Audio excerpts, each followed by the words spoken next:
নমস্কার, সুপ্রভাত। আজকের ব্লগটা আমরা এই জার্মানি বাড়ি থেকে শুরু করলাম। জানেন তো, জার্মানিতে আমরা এরকম ধরনের বাড়ি থাকতাম। তো সেই বাড়িগুলোতে মেনলি কোনো বেলকনি থাকতো না, তাই জন্য ঘরের মধ্যে এইভাবে টুকটাক ফুলের গাছ লাগাতাম, যেটা দিয়ে পুজো দিতে পারবো বলে। আর দেখতেও খুব ভালো লাগে, আর গার্ডেনিং তো আমার একটা হবি। তাই তখন ভাবতাম ইতালিতে গিয়ে কিন্তু এমন বাড়ি নেব সেখানে যেন বেলকনি থাকে। তাই দেখুন, আমাদের এই নতুন ঘরটায় শিফট করার পরে আমি আমার হবির পিছনে কতটা ডেডিকেটেড হয়ে পড়ে গেছি। বাজার থেকে এই টবগুলো নিয়ে এসেছিলাম, আগের ব্লগে আপনাদের সাথে সেটা শেয়ার করেছিলাম, মনে আছে নিশ্চয়ই। আর সাথে নিয়ে এসেছি আবার মাটিও, কারণ বিদেশে মাটি কিনতে হয়। এই যে মাটিগুলো যে কোনো সুপার মার্কেটে আপনারা পেয়ে যাবেন।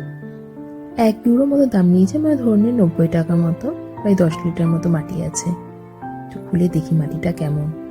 ওয়াও, মাটিটা তো সত্যি সুন্দর, পুরো পর্জল মৃত্তিকা, কালো সারযুক্ত মাটি মনে হচ্ছে। মনে হয় না এর সাথে কিছু মেশাতে হবে বলে। আপনাদের যদি কারোর কোনো আইডিয়া থাকে তো জানাবেন এর সাথে কিছু মেশাতে হবে কিনা। আপাতত আমি শুধু এই মাটিটাই টবগুলোতে ভরে দিয়ে দেখি। এই টবগুলোর নিচে দেওয়ার জন্য প্লাস্টিকের একটা প্লেট হয় সেম মাপের। তো এখন ওগুলো আমার কিনে ওঠা হয়নি, পরের দিন বাজার গেলে নিয়ে আসবো। তাই আপাতত ওই প্লাস্টিকই দিয়ে রাখলাম, যাতে মাটি জল না বেরোয়। চলুন বেলকনিতে এবার টবগুলো রেখে আসি।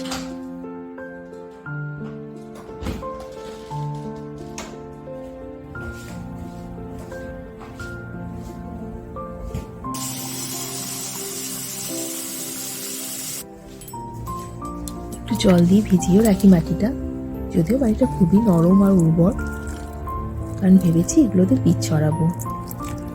পরে তো আরো অনেক টব নিয়ে আসবো, দরকার হলে মাটিও আবার কিনবো, কারণ ইচ্ছা আছে একটা কিচেন গার্ডেন বানানো, মানে কিছু সবজিপাতিও থাকবে সাথে, আর কিছু ফুলও থাকবে। সত্যি কথা বলতে গেলে আমি প্রচন্ড ভালোবাসি গার্ডেনিং। আর দেখুন, প্রথমেই শুরু করেছি লঙ্কার বীজ আর ধনের বীজ দিয়ে। লঙ্কার বীজটা অবশ্য বাড়ি থেকে কিনে আনা, ধনের বীজটাও কিনে এনেছিলাম। তো আপনারা যদি চান তো বাড়িতে যে গোটা ধনেটা রান্নার জন্য ব্যবহার করেন সেটাকেও ব্যবহার করে দেখতে পারেন, মনে হয় একই কাজ দেয়। বীজগুলো এভাবে ওভারনাইট বা 24 ঘন্টা ভিজিয়ে রাখবেন। আবার অনেকে দেখেছি ভিজে টিস্যু পেপারের মধ্যেও জড়িয়ে রাখেন। তো আমি অবশ্যই এই মেথডটাই প্রেফার করি, জলে ভিজিয়ে রাখা। তো 24 ঘন্টা ভিজিয়ে রাখবো এগুলো জলে।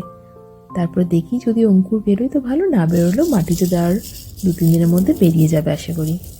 আর এই যে দেখছেন এই গাঁদা ফুলগুলো, এগুলো আমার বাড়ি, মানে মা গাছে যে গাঁদা ফুল ছিল সেগুলোকে শুকিয়ে ভরে রেখেছিল, তো আমি মায়ের কাছ থেকে এগুলো নিয়ে এসেছি। আশা করছি এগুলো থেকে গাছ হবে, কিন্তু অবশ্য মাটি আর টেম্পারেচার যেহেতু ডিফারেন্স আছে, তাই আমাদের দেশের ফুল ফল এদেশে কতটা কি হবে বলা একটু কঠিনই। যাই হোক, একটু চেষ্টা করে দেখা যাক। এক দফা দিয়েছি ফুলগুলো ছড়িয়ে, আর তার উপর হালকা করে মাটিও ছড়িয়ে দিয়েছি। এবার উপর থেকে চিপচিপ করে একটু জল দিয়ে দেব।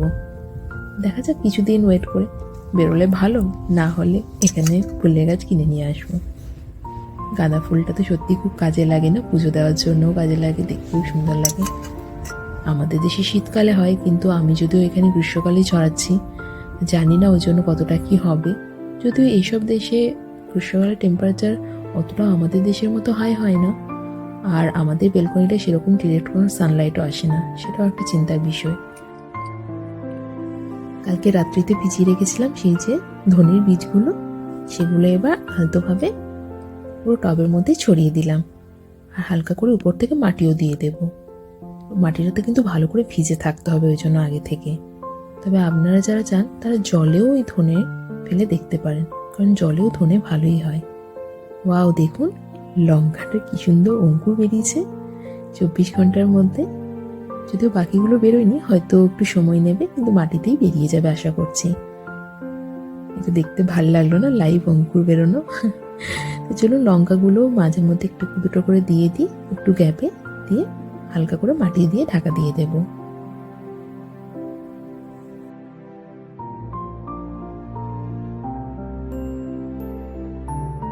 সত্যি কথা বলতে গেলে বাজারে তো কিনতে সবই পাওয়া যায়, কিন্তু নিজের হাতে গাছ লাগিয়ে বড় করে তার ফল পাওয়া, সেটা আলাদাই একটা অনুভূতি।